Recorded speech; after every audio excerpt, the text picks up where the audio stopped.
అత్యంత కృప కలిగిన యేసు క్రీస్తు నామములో వాక్యాన్ని వింటున్న బిడ్డలందరినీ కూడా దేవుడు సమృద్ధిగా దీవించి ఆశీర్వదించును గాక. ఆమేన్. ప్రియ దేవుని బిడ్డలారా, అందరూ ఎలాగున్నారు? బాగున్నారు కదూ? ఉదయమే లేచి ప్రార్థన చేసుకున్నారా? కుటుంబ ఆరాధన చేసుకున్నారా? పరిశుద్ధ గ్రంథాన్ని చదివి ధ్యానం చేశారా? ఎందుకంటే పొద్దున లేచి మనం ఏమి చేసినా చేయకపోయినా ఇది చేయడం ద్వారా దేవుడు మనకి ఎంతగానో కాపుదలు అనుగ్రహిస్తాడు. మనిషికి చాలా ఆశలు ఉంటాయి, చాలా కోరికలు ఉంటాయి. కానీ మనిషికి ఉండవలసిన మొట్టమొదటి ఆశ,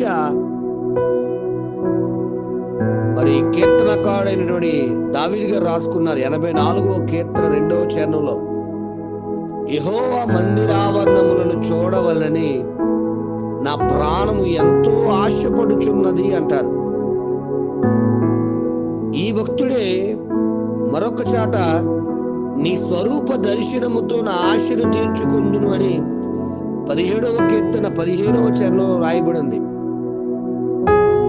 119వ కీర్తన 74వ చరణంలో నీ వాక్యం మీద నేను ఆశ పెట్టుకున్నాను అంటున్నారు. బిడ్డలారు గమనించండి, దావీదు కష్టకాలంలో ఉన్నా, దావీదు గొర్రెలు మేపుతున్నా, తన అన్నలు యుద్ధములో సైనికులుగా ఉండి కడసారి వాడని, చిన్నవాడని, ఏమీ చేతకాని వాడని వీని ప్రక్కకు పడేసిన, నీవు హృదయమందు గర్వం కలిగిన వాడువు, నీకు యుద్ధం అంటే ఇష్టం, అవి చూడటానికి వచ్చావని అన్నలు అందరిలో అవమానించిన, ఆ ఎప్పుడు ఎన్నడూ నేను రాజు అవ్వాలో లేకపోతే నేను గొప్పవాడిని అవ్వాలో ఇలాంటి ఆలోచన ఎన్నడూ లేదు. కానీ అతనికి ఉన్న ఆశ ఏమిటో తెలుసండి? ఆయన మందిరాన్ని చూడాలని, ఆయన స్వరూప దర్శనాన్ని చూడాలని, ఆయన వాక్యం మీదే ఆశ పెట్టుకున్నాడు. ఆయన ఆరాధించడమే ఆశ పెట్టుకున్నాడు. దావీదుకు వచ్చిన అవమానాలు, దావీదుకు వచ్చిన వేదనలు ఎన్ని కాదండి. ఎవరైతే గనక ఇలా ప్రార్థించి ఉండొచ్చు, అయ్యా నా వేదనలు, నా బాధలు, నా కష్టాలు, నా ఇరుకులు, నా ఇబ్బందులు అందరి చేత నాకు అవమానమే, వారందరి మీద జయము దయచే అని అడిగి ఉండే ప్రార్థన చేయొచ్చేమో. కానీ ఆయన ఆశపడుతున్న ఆశ ఏమిటో తెలుసమ్మా? నీ మందిరావరణలో నివసించాలని ఆశ ఉండిపోయింది నాకు. నీ వాక్యాన్ని చదవాలి, నీ వాక్య ప్రకారం జీవించాలని ఒక ఆశ ఉండిపోయింది. యేసయ్య నీ స్వరూప దర్శనాన్ని చూడాలని ఒక ఆశ ఉండిపోయింది. దావీదు గారి ఆశలన్నీ ఎలాంటివో తెలుసమ్మా? పరలోక సంబంధమైనవే, భూలోక సంబంధమైనవి కావు. ఈరోజు నీ ఆశ ఎలాగుందో ఆలోచించు. నా దేవుని కూడా నీ మీద ఆశ ఉంది తెలుసండి. 1 సమూయేలు గ్రంథం 12వ అధ్యాయము 22వ వచనం చూస్తే, యెహోవా మిమ్మును తనకు జనముగా చేసుకొనుటకు ఇష్టము కలిగి ఉన్నాడు, ఆశ కలిగి ఉన్నాడు. తన ఘనమైన నామము నిమిత్తము ఆయన తన జనులను విడిచిపెట్టడు అనే మాట. దేవుడికి ఆశ ఏంటి తెలుసా? మనందరినీ ఆయన జనంగా చేసుకోవాలి. అందుకే ఆ పరమ సింహాసనాన్ని విడిచిపెట్టి భూలోకానికి రావడం. నాన్న ఆలోచన చేయండి దయచేసి. దావీదు ఆశ ఆయన వాక్యాన్ని చదవాలని, దేవుని స్వరూప దర్శనాన్ని పొందుకోవాలని, ఆయన మందిరంలో నివసించాలని ఆయన ఆశ. నా దేవుని ఆశయము నేను గొప్పనుగా చేసేసి తన బిడ్డగా మార్చుకోవాలని ఆయన ఆశ. బిడ్డ, మరి నీ ఆశ ఎలాగుందో ఒక్క నిమిషం ఆలోచించు. లోకస్తుల వలె అది సంపాదించుకోవాలి, ఇది లేదు అది లేదు అనేటట్లుగా ఉందా? అయ్యా నేను నా ఇంటి వారు కూడా నిన్ను మాత్రమే సేవించాలని ఆశ ఉంది నాయనా. మేము మీ దగ్గర ఉంటే భూలోక సంబంధమైన అవే వస్తాయి కనుక ముందుగా నీ నీతిని రాజ్యాన్ని వెతకాలని నాకు ఆశ ఉందయ్యా. బిడ్డ, ఈ మాటలు చెప్పగలవా దావీదు వలె? చూడండి, దావీదుకి మరొక ఆశ, మందిరం కట్టాలని ఆశ. అమ్మా, ఇంచుమించు 6,000 మణుగుల బంగారాన్ని ఆయన సంపాదించి తన కొడుకులకి ఎవ్వరికి రాయిసి పెట్టగా, బాబు ఇగో నేను ఎంత దాచిందంత మందిరానికి రా బాబు, ఆ మందిరానికే నేను ఇస్తాను, ఆ సేవకి సమర్పిస్తాను, ఆయన మందిరం ఉంటే నాకు చాలు అని మందిరం పట్ల ఆశ కలిగి ఉన్నాడు. తండ్రి, తల్లి, ఆలోచించు, నీ మందిరం పట్ల నువ్వు ఆశ కలిగి ఉన్నావా? వాక్యం పట్ల ఆశ కలిగి ఉన్నావా? నా దేవుడిలాగా పరిశుద్ధంగా జీవించాలని ఆశ కలిగి ఉన్నావా? నేను అలాగైపోవాలి ఎలాగైపోవాలంటావు.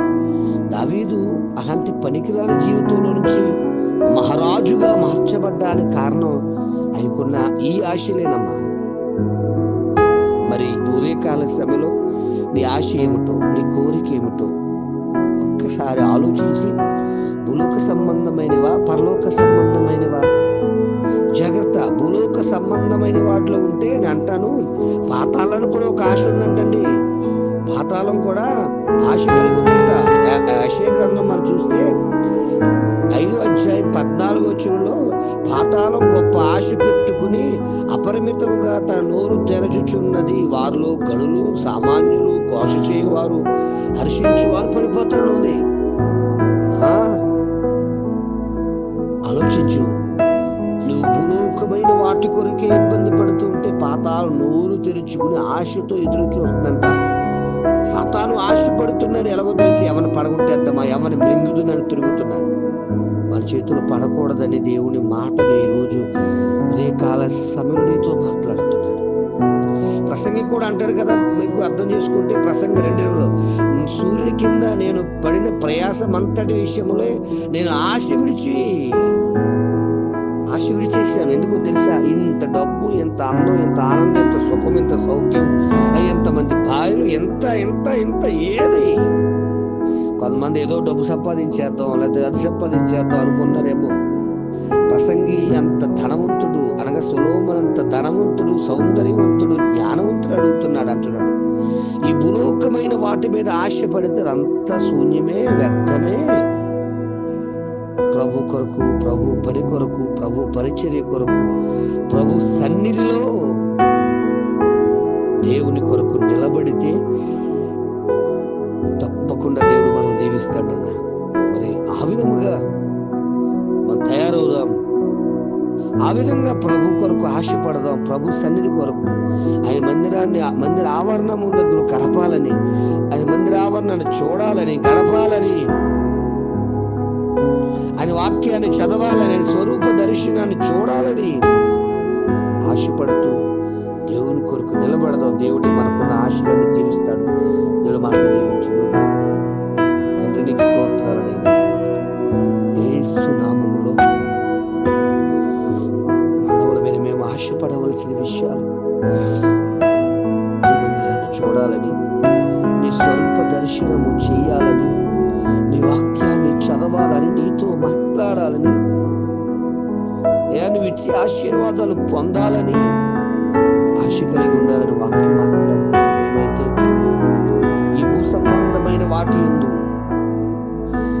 ఏ భూలోక ఆశలందు నలిగిపోతూ ఆశపడుతూ ఉండిపోతున్నాం ప్రభువా, పైకి ఎక్కడలేకపోతున్నాం.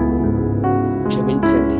ఈ రోజు నుంచి అయినా నీ బిడ్డలు ఒక దావీదు వలె మందిరం గురించి, పరిచర్య గురించి, సేవ గురించి, అయా నీ ఆలోచన గురించి, మీకున్న భారముల గురించి ఆశ కలిగి ఆ పని చేస్తూ దావీదు వలె వర్ధిల్లే జ్ఞానమును ప్రతి బిడ్డకు అనుగ్రహించి బలపరచు. యేసు నామములో ఆమేన్. ప్రార్థన అవసరం కొరకు నా సెల్ నంబర్ 9866958571.